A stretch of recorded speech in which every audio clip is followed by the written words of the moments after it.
A large chunk of state money is going to be put toward more construction on campus. University officials announced $30 million in funding will support building renovations. Wildcat News reporter Pat Riley explains what may be coming. The University of Kentucky has received $30 million in state funds to put towards campus renovations. When you visit UK's campus, you see a university amid a long transformation. Starting around 2015, new residence halls, a modernized student center, and upgraded facilities have reshaped campus for the better. But there are still some buildings that are waiting for their turn. I think probably the older buildings like Funkhauser is not that great. I'm sure there are other examples of buildings that are like just outdated and kind of cruddy to walk around in.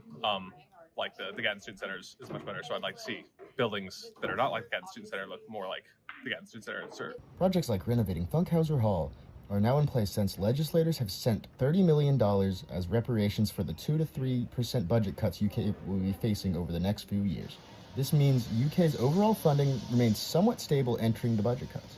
It was announced by University President Eli Capilouto that the investment is a part of the state's broader push to address healthcare workforce shortages, although some students are sharing their opinions on where the money should be spent. I feel like putting it towards where it really counts. Our research is well cited, so I think putting it towards that rather than sports would probably be most beneficial to our students and to those that use the research that comes out of here.